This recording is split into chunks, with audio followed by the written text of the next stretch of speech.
Foram cerca de 7 anos até que o templo ficasse construído. O processo de construção está escrito em 2 Crônicas, nos capítulos de 1 até 6. Esse é o processo de construção e consagração do templo. Aonde nós fizemos menção, está escrito que Salomão, quando construiu o templo, na frente do templo construiu 2 colunas. Essas colunas tinham cerca de 8 metros de altura, por 2,5 metros de circunferência. A da direita ele chamou de Jaquim, e a da esquerda ele chamou de Boaz. Havia um propósito nisso, era um lembrete, porque Jaquim significa ele estabelece ou ele firma, enquanto Boaz significa nele há poder, nele há força. Era um lembrete para que Salomão nunca viesse a se esquecer que só Deus pode estabelecer, que só Ele pode firmar, que só Ele tem poder.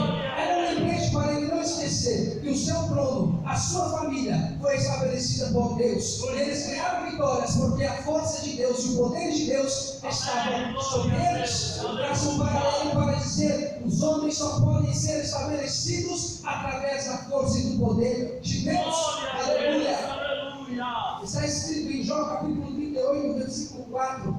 Deus se manifesta no meio de um redemoinho e ele fala com Jó dizendo: aonde estavas tu quando eu lançava os fundamentos da terra? Faz-me saber se você tem entendimento. Quem fixou as medidas? Quem mediu o cordel? Sobre o que foram estabelecidas as suas bases? Só Deus pode estabelecer, e nele está o nosso firmamento. Provérbios capítulo 12, versículo 3. O ser humano não se estabelece por meio da perversidade, mas a raiz dos justos é firme e não será arrancada. Para aqueles que estão firmados e estabelecidos em Deus, como uma árvore bem enraizada, jamais será derrubada, jamais será quebrada, porque o poder de Deus está sobre aqueles que estão firmados na sua palavra. Aleluia! Isaías capítulo 28, versículo 16, declara o Eterno: coloca em Sião uma pedra, uma rocha já experimentada, uma preciosa pedra angular, para estabelecer um alicerce verdadeiro e seguro.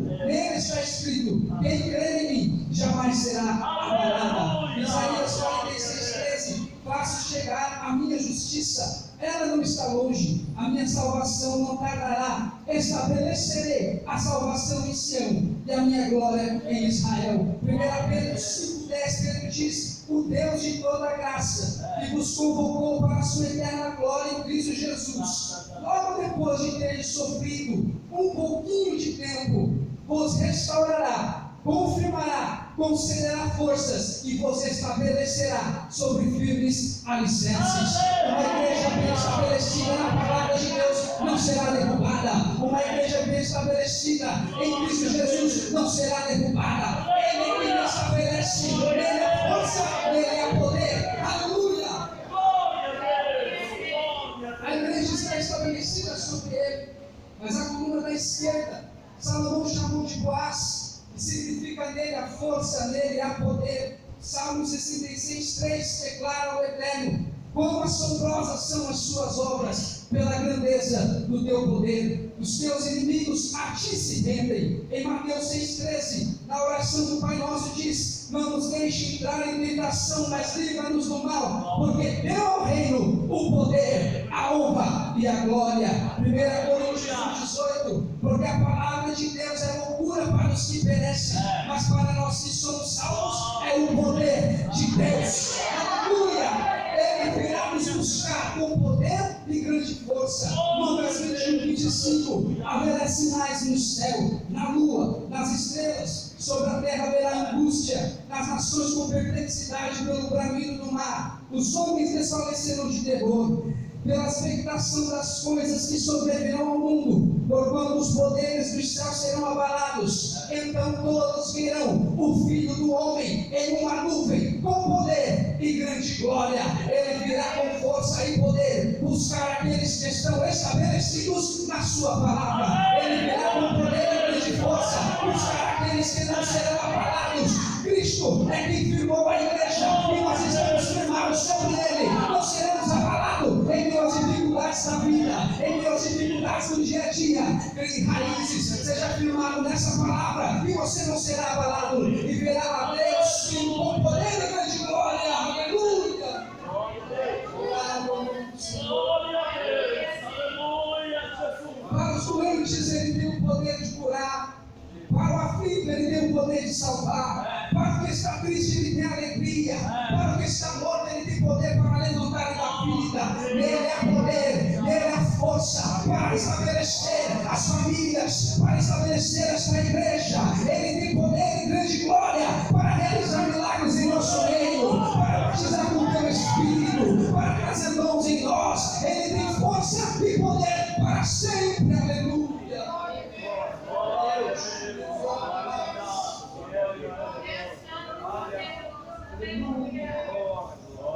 Pois bem, após a construção do templo, nós vemos que houve uma consagração.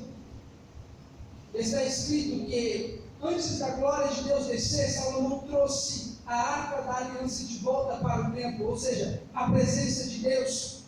Mas está escrito no versículo 7 que os sacerdotes trouxeram a arca do concerto, a santidade das santidades, ou seja, o santo dos santos. Na arca não havia senão somente as 2 tábuas que Moisés havia posto. Saindo os sacerdotes do santuário, porque todos haviam se santificado, eles ficaram com as suas turmas. Quando todos tocavam uniformemente as trombetas e cantavam em uma só voz, a casa se encheu de uma nuvem, e não podiam se manter de pé para ministrar, porque a glória de Deus encheu a casa. Vamos ver alguns pontos. Para a glória de Deus descer em nosso meio, é preciso trazer a presença dEle para dentro dos santos dos santos. É preciso trazer a presença dEle para o nosso meio. E como nós traremos? Vejamos que estava a tábua da lei, ou seja, a palavra de Deus tem que estar presente para que a glória de Deus se manifeste em nosso meio. Todos os sacerdotes haviam se santificado e todos estavam adorando. São os meios em que a presença de Deus se manifestará em nosso meio. Uma igreja bem firmada na palavra, uma igreja que mantém consagração e uma igreja que adora, independente das dificuldades do dia a dia, adora Ele e a glória de Deus vai descer para o nosso meio. Aleluia! Glória Senhor. A presença de Deus desceu. Ninguém conseguiu ficar de pé ali para ministrar. Acredito que durante algum tempo. Então está escrito que Salomão colocou-se de pé, se ajoelhou na presença de toda a congregação e estendeu as suas mãos para orar ao Rei dos Reis, ao Senhor dos Senhores.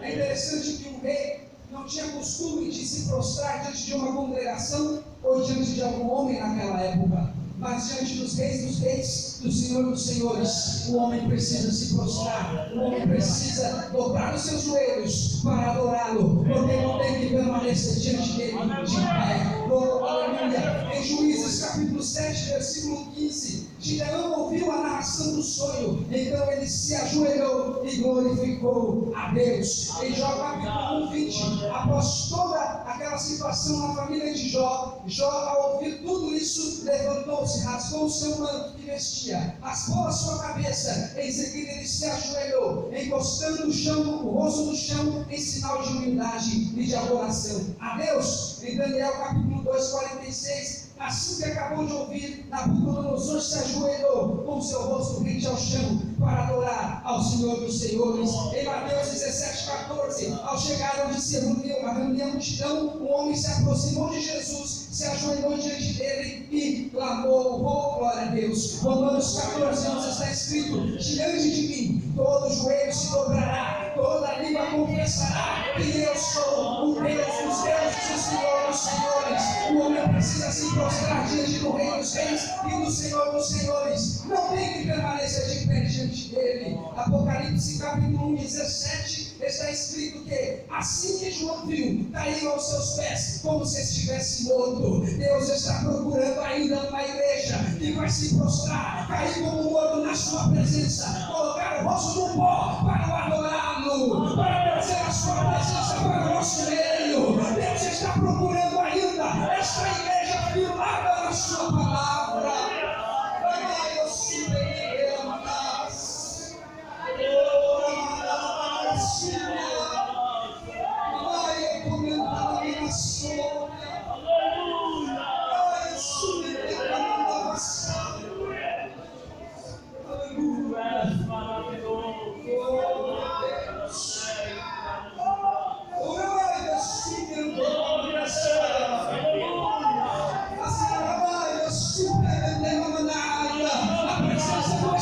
está em nosso meio. Trabalha, se prepara, quebrando seu coração diante dele. Trabalha,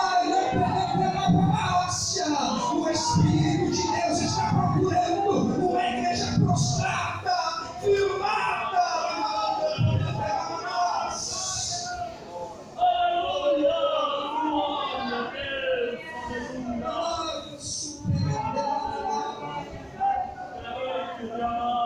Diante de toda aquela congregação,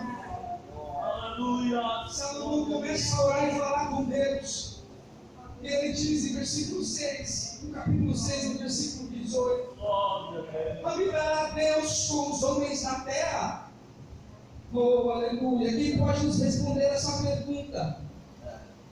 João, o apóstolo João, no seu Evangelho, capítulo 1: no princípio era o verbo estava com Deus e o verbo era Deus. Ele se fez carne e habitou entre nós. Vimos a sua glória como a glória do unigênito do Pai, cheio de graça e de verdade. Jesus Cristo nasceu, viveu, realizou milagres, morreu, ressuscitou, subiu aos céus e um dia virá com poder e grande glória. Habitará Deus com os homens na terra. Ele não só habitou, como ele ainda está em nosso meio.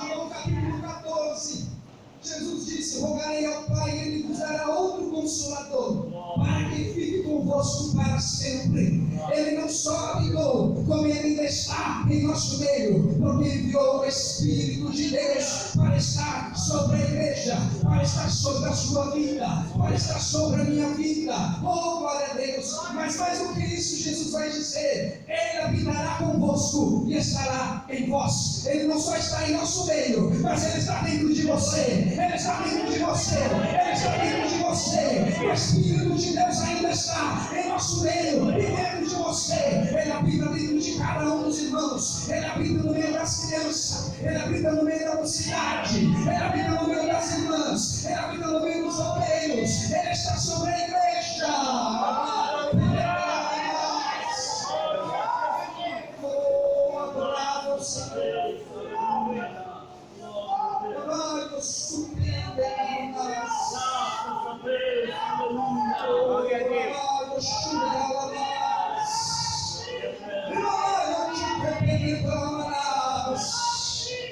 Ele está em nosso meio.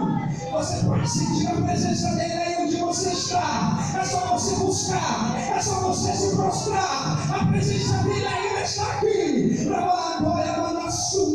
Hoje vai ser o dia. Ele vai mudar a sua história, vai trazer cura e libertação para a sua casa, para a sua família. Adora Ele, exalte Ele, enquanto Ele está em nosso meio.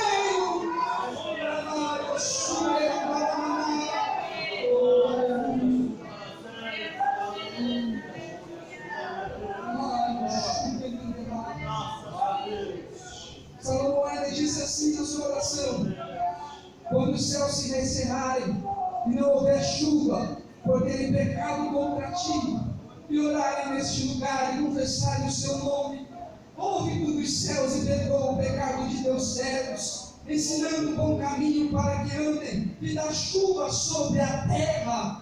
Oh, aleluia! Deus vai responder à oração de Salomão dizendo: se o meu povo que se chama pelo meu nome se humilhar e orar e buscar a minha face, então eu ouvirei dos céus, perdoarei o seu pecado e sararei a sua terra. Uma terra seca, uma terra sem a palavra de Deus, um coração duro. Essa terra não pode dar frutos para a qual Deus espera. Portanto, permita com que a palavra de Deus proteja sobre essa terra seca, conforme está escrito em Deuteronômio. Permita com que a palavra de Deus caia sobre a sua terra, regando-a. Permita com que você crie raízes mais profundas. Permita com que Deus venha sarar a terra do seu coração, criando raízes tão profundas que jamais será abalada pelos ventos impetuosos dessa vida. Oh, aleluia! Adorado o nome do Senhor, amado pela sua. Hebreus capítulo 6, versículo 7. A terra que bebe a chuva chuva, que muitas vezes cai sobre ela e produz erva proveitosa para aqueles por quem é lavrada, recebe a bênção de Deus. Deus está procurando aqueles que vão se quebrantar diante dele, se prostrar como Salomão, não importa a situação, para que ele possa fazer derramar bênçãos e chuva sobre uma terra seca. Oh, aleluia! Mas a terra que produz espinhos e aboras é reprovada, perto está a maldição, e o seu fim é ser arrancada e ser queimada. Permita com que Deus derrame chuva sobre o coração seco, permita com que Deus derrame as bênçãos do teu espírito sobre o coração que está endurecido. Aleluia! Adorado o nome do Senhor. Meus irmãos, um certo pensador disse: dentro do homem existe um vazio do tamanho de Deus. Todos nós precisamos do Senhor, todos nós precisamos do Espírito de Deus. O homem tem uma sede por Deus aí fora, mesmo que não acredite em Deus. Ele procura satisfazer esse vazio dentro do seu coração com outras coisas, mas existe um vazio do tamanho de Deus dentro de cada homem. Meditando sobre a criação, nós podemos ver que tudo Deus fez ligado. Por exemplo, quando Ele criou as águas, Ele fez um animal ligado ao seu habitat natural. Se a gente tira um peixe de dentro d'água, ele morre. As aves, elas foram feitas para ser livres e voarem. Se nós colocarmos ela dentro de um aquário, ela morrerá afogada. Uma árvore foi criada para estar bem enraizada. Se você arrancar ela da terra, ela vai morrer. Nós somos criados segundo a imagem e semelhança de Deus. Nós precisamos estar ligados a Ele. Se você não estiver bem enraizado, certamente você vai morrer. Se você não estiver enraizado nessa palavra, com o Espírito de Deus, você vai morrer. Porque nós fomos criados para estar junto dEle, na presença dEle, enraizado na sua palavra. Para isso que Ele enviou o seu Filho, para que nós fôssemos resgatados e nós que estávamos mortos, hoje tivéssemos vida e vida em abundância. Você e eu precisamos de Deus. Fique com essa palavra, em nome de Jesus. Graças a Deus. Obrigado, irmão. Deus abençoe essa palavra de toda a salvação. Estabelecido em Deus, firmados em Deus, na força de Deus, esperançosos em Deus, ligado em Deus, cheio de Deus, nós seremos capazes de vencer os embates desta vida. Somente em Deus.